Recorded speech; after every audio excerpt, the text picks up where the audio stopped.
All right, so our presentation is on employers' ability to drug test employees. On the first slide, you will see history of the law.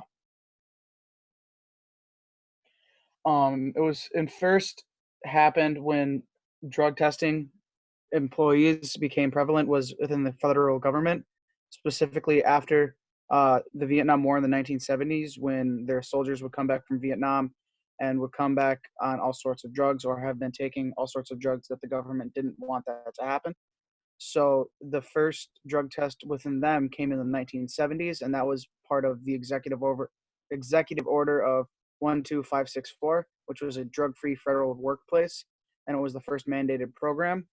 And what this means is if you failed the drug test and you were a federal employee, you'd be simply fired, or if you were in the military, you'd be dishonorably discharged. And this was their whole order to try to get the whole unity sense that the military has. On the next slide, you will see further history of the drug-free workplace. And in 1988 is when it became completely in all federal workspaces, from even simply office people to military people. It didn't matter. Any federal job required you to take drug tests. And then shortly after, it was followed by the DOT. And that was in 1991. They started requiring all truck drivers to take regularly scheduled drug tests in order to keep your CDL license and allow you to keep shipping and driving large trucks or passenger vehicles. And then that was followed later in the 1990s by individual states creating various laws through their programs that they felt necessary. So that could be simply all jobs are required to drug test, or it was left up to the company, which is the regular one, or it simply could have been anything in between that. And it's still today generally left up to the states to decide how they would want to drug test their employees. On the next slide, specifically discussing Wisconsin and their laws. In the Wisconsin Statute 103.503, this is the one that applies to us today.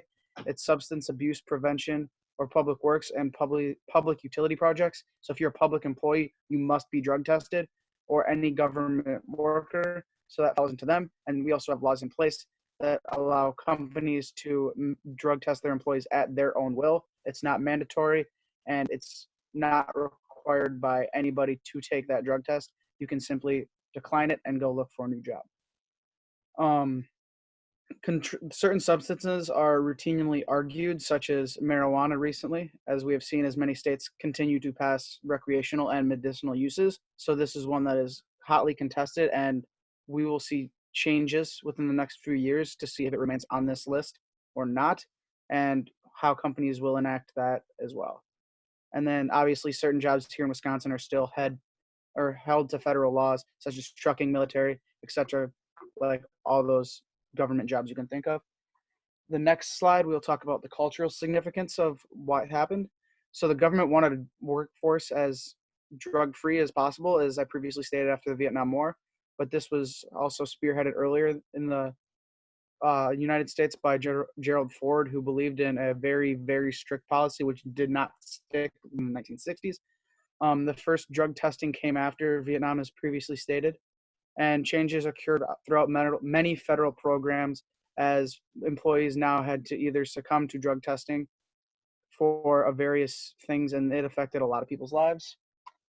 And then negative things that happened from all of this, though, was you saw in the next slide about targeting minorities and the war on drugs that was started, because it has been argued that the minorities, ever since these have started happening, have been targeted more and more, and it has hurt their abilities to gain certain jobs, specifically government jobs in certain states.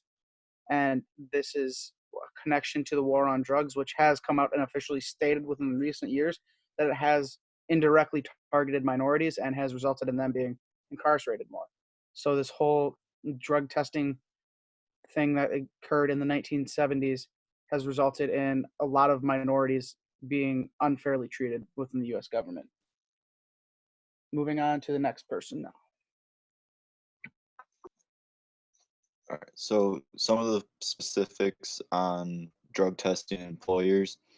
The employer must comply with applicable laws, which mean regulations comes from the state or local laws, while while industries mainly have to Industries, including transportation and military contracting, need to regulate from federal laws.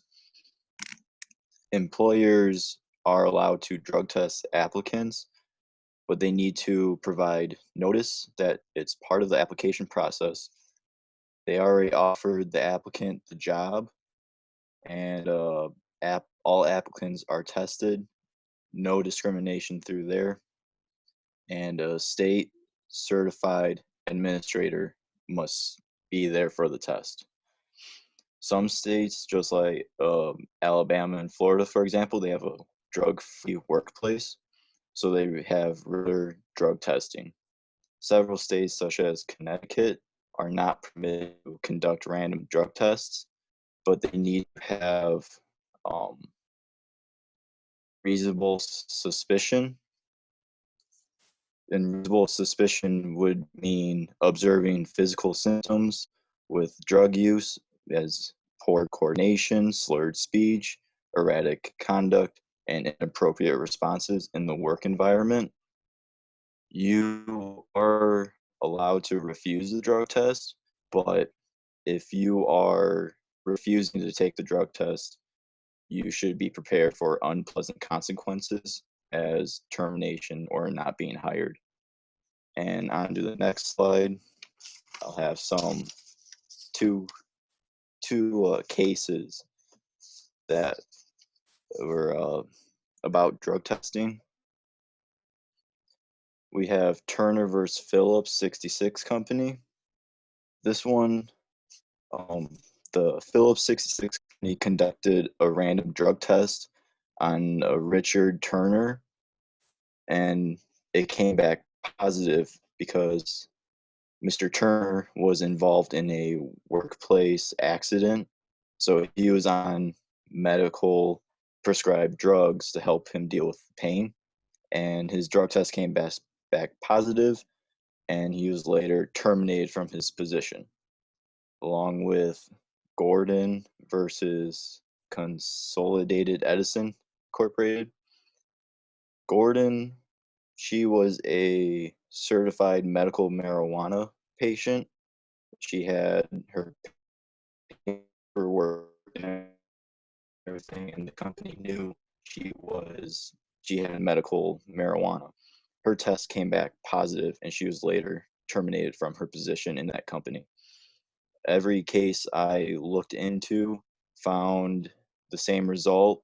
If it was prescribed, illegal, anything, the person in that position was terminated from their spot. Now on to the next person.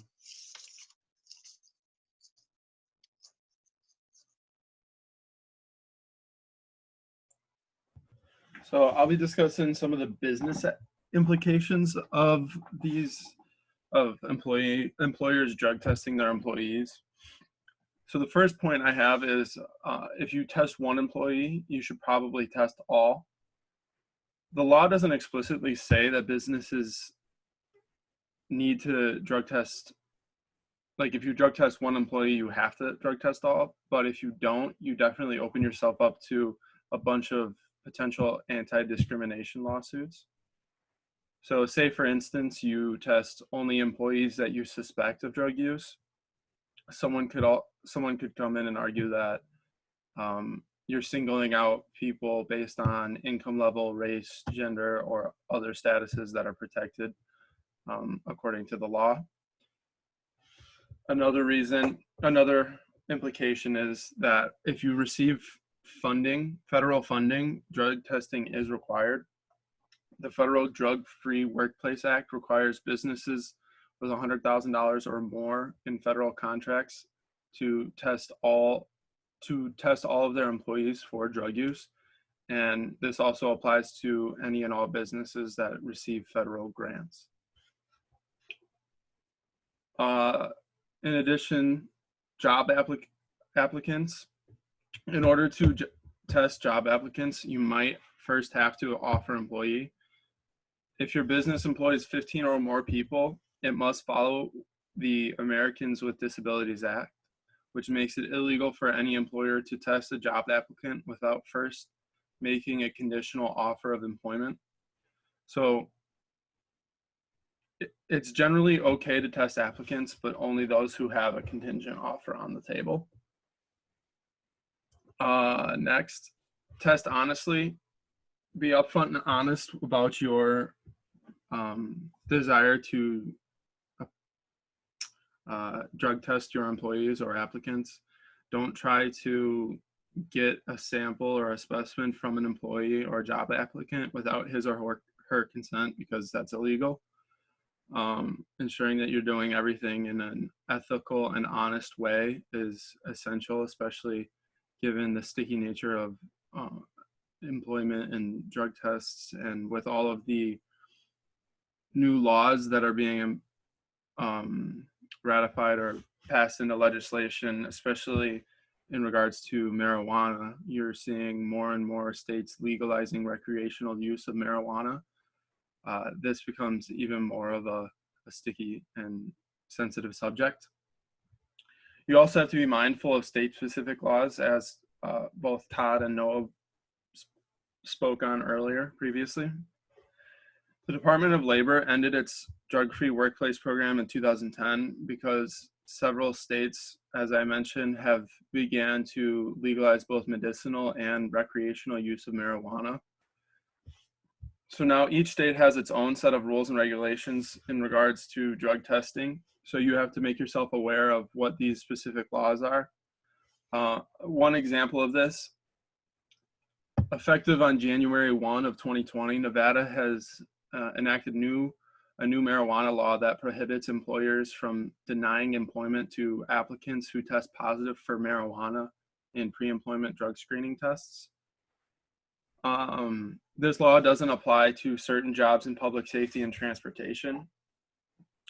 It's extremely important to make sure that you're paying attention to your state-specific laws and that you are following any taking all necessary legal action so you can avoid any lawsuits or fines.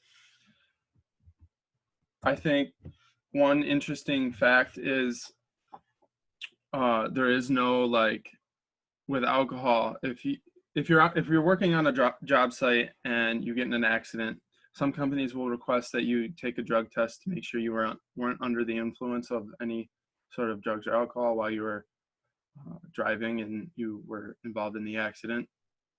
I think it's important to note that there is no blood alcohol content level kind of test for marijuana. So if there's no way for companies to know if you were high when you got in the accident. So understanding that for the most part, people are probably gonna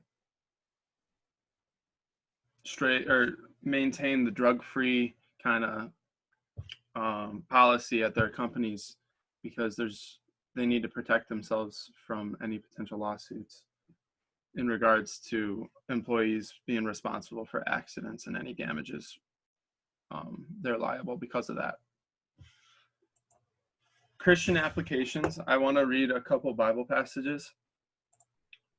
1 Thessalonians chapter 5, verses 6 through 8. So then let us not be like others who are asleep. Let us be awake and sober. For those who sleep at night, and those who get drunk at night.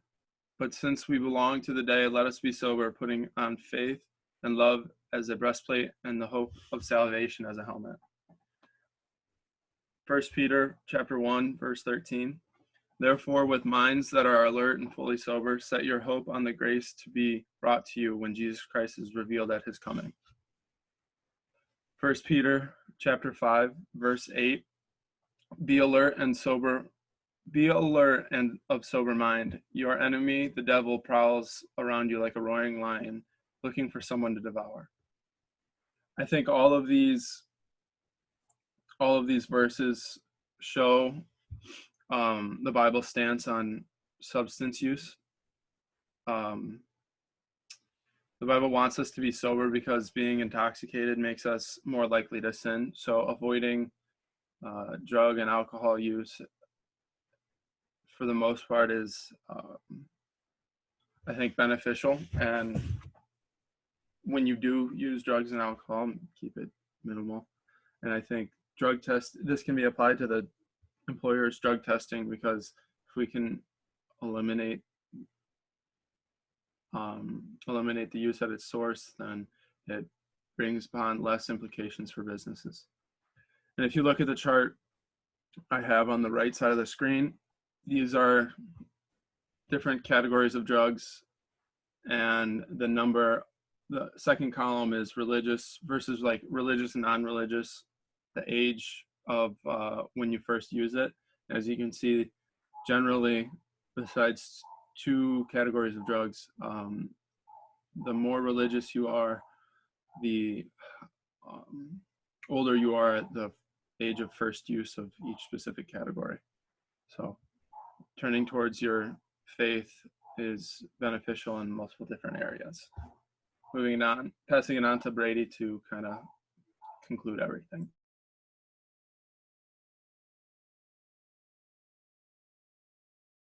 So looking at the future of the law, kind of wrapping up everything everyone has discussed already, only 1.47% of jobs pre-disclose that they need a drug test at time of hiring. Like Matt said, they have to offer you the job before doing that. But going on after that, only 0.66% do regular testing. And then, like Matt said, and everyone else, you have to have someone else there for testing. And a lot of that is the federal government testing their own workers there. So under federal statutes, marijuana usage, which is the big one that everyone discusses, is still illegal under federal law. So which makes sense of why federal employees get tested regularly. And then different industries also will still require testing no matter what, like Washington, California, New York, DC, all these places that have legalized. Certain industries can still require you to test. And that kind of goes with the next 2 points of scientific improvements and reasonable person. As touched upon earlier, when you're high and for marijuana usage, the THC levels can stay within your bloodstream for multiple weeks afterwards. Therefore, if someone smoked marijuana 3 weeks before applying and they get tested, they could have a positive result, even though they might have come clean since then. So overall, there's no exact way to pinpoint when the time the drugs were smoked or used for some of the drugs. And so then a reasonable person would say that, okay, that might have been 3 weeks ago before we even hired you, and kind of made the decision based off that. And hopefully with scientific improvements, they're able to pinpoint that more by levels in the blood or urine or however they want to test. And that definitely won't go away in certain industries like construction, that you have 100,000-pound equipment rolling around the roads. Doctors, obviously you want doctors to be regular checked in on, because you don't want them operating under the influence in any way, shape, or form. And federal just makes sense again. And then, so going on to only 17.7% of hiring managers who were surveyed out of 700 hiring managers would fire someone for using marijuana outside of work. That makes sense because a lot of people believe that as long as you do it on your own time, not on the company's time, you're okay. And then 75% would most likely fire someone for using marijuana at work.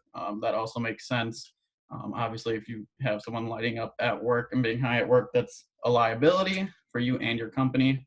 I personally work in an environment where the industry, a lot of people do smoke marijuana at work. I won't say what industry, but it happens. And it is a major liability, and they try to keep it hush-hush. Obviously, a lot of people know what's happening. So if something were to happen, they have literally said to each other that they will not take each other to the hospital. If you're under the influence when you get hurt, you will not get anything from our business. So there are some people who try to skate by actual regulations. So on the next slide, what you'll see, kind of wrapping everything up here, is in conclusion, I think this is a big issue. It's a hot button topic. A lot of people like to talk about it with the more legalizations that are happening. But if you think about this, this is really a minority issue with the majority voice that wants to chime in on it. On the left, you can see different cities. On the furthest column, it's the left column, it's going to say how many jobs were available at the time. Middle column is how many pre-disclosed that you have to drug test on hiring. And then the right is the percentage wise. So if you look, biggest city in the United States, obviously New York City, it's green and red. They're kind of 1/3 down. Only 0.46% of jobs that were available are going to drug test, which means there's over 99% of jobs that if you really wanted to not get drug tested on, you could go to and perform at. So there is multiple ways around it. And then another thing that I just found contradictory is if you look on the right side, those are the states that have the most cities and jobs that drug test regularly by capita. And a lot of those have legalized marijuana usage. So it looks like that could be a trend possibly for the future in multiple states. So in conclusion, obviously our Christian nature would say that we should not do it and we should follow that. But in the end, we can't control American rights. We can try to make the best decisions as Christians, but we can't always control the decisions as others. So we have to respect each other's choices as Americans, realize they have rights to, if we have rights to religion, they have rights to worship whatever they want to worship, whether that be drugs, alcohol. But what we can do is put our best Christian foot forward and try to regulate that from happening at our own business or our own jobs in order to keep everyone safer. And then the last slide is where you're going to find where we got all our information from.